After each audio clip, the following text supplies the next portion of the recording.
शिववेशतया लोके येन केनापि हेतुना ते सर्वे परिहर्तव्या नानेतव्याः कदाचन।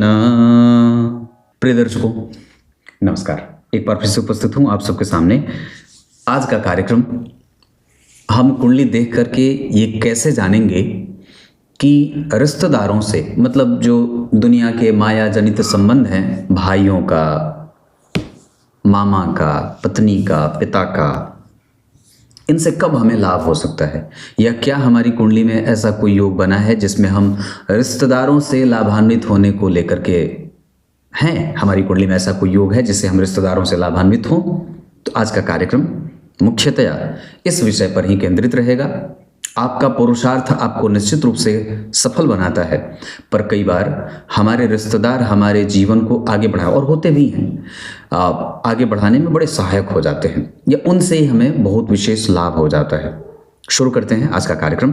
कहीं नहीं जाना है, बिल्कुल बन के रहिएगा।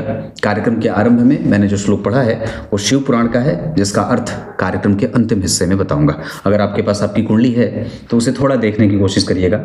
फिलहाल मैं आपको पहला सिद्धांत बताता हूँ जो छोटे भाई को लेकर केंद्रित है। जैसे जन्म कुंडली का जो तीसरा भाव होता है वो छोटे भाई का होता है। तो जब कभी भी तीसरे भाव के स्वामी एकादशवें भाव में बैठ जाएं, या एकादशवें भाव के स्वामी तीसरे भाव में बैठ जाएं, या जन्म कुंडली के तीसरे भाव के स्वामी नवम भाव में बैठ जाएं, या इसके स्वामी के साथ किसी भी भाव में बैठ जाएं, तो व्यक्ति को भाई चाहे बड़े हो चाहे छोटे चाहे बहन हो, इनसे आपको लाभ होगा। क्योंकि एकादशवां भाव बड़े भाई का होता है। यहाँ से एकादशवें भाव का जो विचार किया जाता है बड़े भाई का, वो एकादशवें भाव से किया जाता है, जबकि छोटे भाई का विचार जन्म कुंडली के तीसरे भाव से किया जाता है। तो पहला सिद्धांत आपने क्या समझा कि इनका संबंध अगर नवम भाव से हो जाए, या तीसरे का संबंध एकादशवें से हो जाए, एकादशवें का संबंध तीसरे से हो जाए, तो व्यक्ति निश्चित रूप से इस क्षेत्र में सफल हो जाता है, मतलब छोटे बड़े भाई से। दूसरा पक्ष ये आता है एक प्रश्न कि हमें हमारे पिता से कब फायदा है। वैसे तो सदैव फायदा है, पर पिता से आर्थिक लाभ कब हो जाता है। तो जब कभी भी जन्म कुंडली के दशम स्थान का संबंध नवम भाव से हो जाए, यानी कि दशम भाव के स्वामी नवम भाव में बैठ जाए, या नवम भाव का स्वामी दशम स्थान में बैठ जाए, तो निश्चित रूप से व्यक्ति को पिता से लाभ होता है, या पिता से उसको आर्थिक संपन्नता मिल जाती है। अगर आपकी कुंडली में भी ऐसा कोई योग है तो निश्चित रूप से आपको ये बात विचार करनी चाहिए। और पिता से वैसे कभी भी किसी मामले में उनका अनादर नहीं करना है। वह तो वैसे भी बात है, मिले ना मिले, पिता चाहे जैसे भी हों, उनका आदर करना और उनका सम्मान करना, उनकी आज्ञा का पालन करना कर्तव्य ही होता है। बाकी आप लाख तीर्थ घूम आइए, कोई फायदा नहीं होने वाला है जब तक आपके हाथों से आपके माता और पिता की सेवा नहीं हो रही है। किसी भी सूरत में आप उनको अपने पास रखें, उनको खुश रखने की कोशिश करें, उनकी आज्ञा के लिए, पालन के लिए चाहे जो कुछ भी करना पड़े, निश्चित रूप से करना चाहिए। तो ये बात नवम और दशम भाव की हो गई। एक पक्ष और भी बनेगा, हमें हमारे मामा और मामी से कब लाभ होता है। मामा मामी का भाव जन्म कुंडली का छठा भाव होता है, ये माता का होता है। यहाँ से तीसरे घर से मामा मामी मौसा मौसी आदि का विचार किया जाता है। तो जब कभी भी जन्म कुंडली का छठा भाव बलवान हो, या जन्म कुंडली में छठवें भाव के स्वामी नवम भाव में विराजमान हो, या जब जन्म कुंडली के छठवें भाव के स्वामी दशम भाव में विराजमान हो, मान लीजिए विचार करते हैं, यहाँ पे 5 नंबर की कुंडली बन गई। यहाँ इस भाव के स्वामी सूर्य होते हैं, वो जन्म कुंडली के नवम भाव में बैठ गए, या फिर यहाँ के सूर्य यहाँ दशम स्थान में बैठ गए, तो व्यक्ति को निश्चित रूप से मामा मामी से लाभ होता है। ये रिश्तेदार यहाँ पे आपको फायदा दे जाते हैं। अब बात करते हैं ससुराल से कब फायदा होता है। ससुराल से कब फायदा होता है, उसके लिए आपको जन्म कुंडली के अष्टम भाव का विचार करना चाहिए। अगर जन्म कुंडली का अष्टम भाव बलवान है, सुरक्षित है, मतलब अष्टम भाव के स्वामी, मान लीजिए यहाँ पे 4 नंबर लिख दिया, इसके स्वामी चंद्रमा होते हैं, यहीं बैठ गए, तो व्यक्ति को निश्चित रूप से ससुराल से लाभ होता है। धन के मामले में, धन के मामले में भी और आदर सत्कार के मामले में भी व्यक्ति को वहाँ पे संपन्नता मिल जाती है। तो ये ससुराल की बात हो गई। विचार करिए ससुराल के बाकी जितने परिवार के सदस्य हैं, ससुराल में आपके साले होते हैं, बड़े जो लोग होते हैं, सास और ससुर के अतिरिक्त, अगर जन्म कुंडली का नवा भाव बलवान बना है तो आपको ससुराल के बाकी के जो रिश्तेदार हैं ना, ससुराल साइड के, उनसे आपको लाभ होगा, उनसे आपको नुकसान नहीं होगा। मतलब नवम भाव अगर आपकी कुंडली का बलवान बन गया तो आपको ससुराल के बाकी जितने ससुराल तरफ के, पत्नी की तरफ के जितने भी रिश्तेदार हैं, उनसे आपको आर्थिक लाभ मिल जाता है। अब बात करते हैं ससुराल से पहले तो पत्नी का विचार करते हैं। तो जन्म कुंडली के सप्तम भाव के स्वामी अगर नवम भाव में बैठे हों या नवम भाव के स्वामी सप्तम में बैठे हों तो ऐसी स्थिति में भी व्यक्ति को अपनी स्त्री से फायदा हो जाता है, अपनी पत्नी से व्यक्ति को आर्थिक लाभ हो जाता है।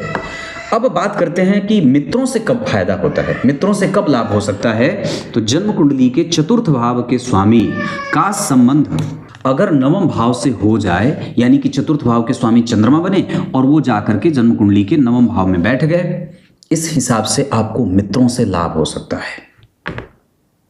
क्लियर बात है।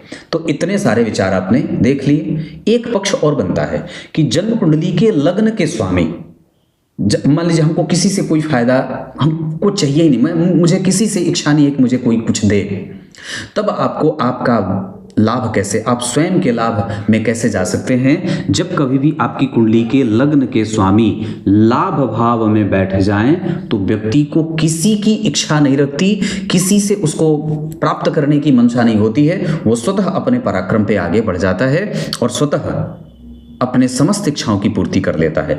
यहाँ किसी भी भाव का संबंध नवम भाव से बना तो किस तरीके से भाव ने अपना असर सकारात्मक रूप से देना शुरू किया, ठीक वैसे ही अगर लग्न के अधिपति लाभ भाव में बैठ जाते हैं तो व्यक्ति के जीवन में चाहे कोई रहे न रहे, उसका गॉडफादर कोई रहे न रहे, पर निश्चित रूप से वो अपने पराक्रम के बल पे अपने समस्त इच्छा और महत्वाकांक्षा की पूर्ति करते हुए देखा जाता है।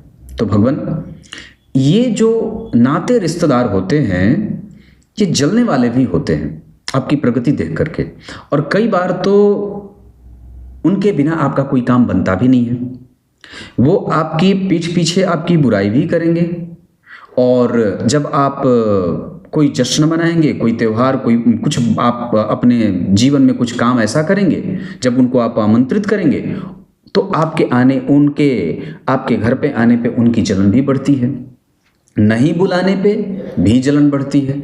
तो ये दुनिया के जो संबंध हैं वो बड़े ही राम भरोसे हैं, पर सामान्यतया कुछ कुंडली में ऐसे योग बन जाते हैं जहां बेवजह भी व्यक्ति चाहे तो उसके रिश्तेदारों से उसका लाभ मिल जाता है। तो आज का कार्यक्रम इस विषय पर ही केंद्रित मैंने किया था और सोचा कि आप लोगों को इसी विषय से परिचय आपका करा दूं। तो इतनी सारी बातें थी, जहां आपने मित्र को देखा, पत्नी को देखा, ससुराल के लोगों से देखा, ससुराल में सास ससुर से देखा, और उसके बाद बड़े छोटे भाई बहनों से, मामा मामी से भी देखा। इतने सारे संबंध तो हमारे निकट के होते हैं। मित्रों को देखा। अब कार्यक्रम के आरंभ में मैंने जो श्लोक पढ़ा था उसका अर्थ बता देता हूँ। भगवान वेदव्यास लिखते हैं शिव पुराण में कि जिसके मस्तक पे भस्म धारण किया हो और किसी भी वजह से, चाहे कोई भी कारण रहा हो, क्या कहा कि शिव वेश तया लोके ये न केनापि हेतुना, किसी भी, चाहे उसका हेतु कुछ भी क्यों ना हो, अगर वो शिव का वेश धारण किया हुआ है, मेरा स्वरूप धारण किया हुआ है, तो उसे कभी भी यमलोक मत ले जाना, उसे मेरे लोक लेके आना। मृत्यु के बाद उसकी गति शिवलोक की होती है, ऐसा भगवान वेदव्यास ने शिव पुराण में कहा है। कुछ इसी तरीके से आज के इस कार्यक्रम का समापन करते हैं। तब तक के लिए इजाज़त दीजिए। कल का कार्यक्रम भी जरूर देख लीजिएगा। पीछे आपने जो कार्यक्रम नहीं देखा है उसे भी देख लीजिएगा। तब तक के लिए बहुत बहुत नमस्कार।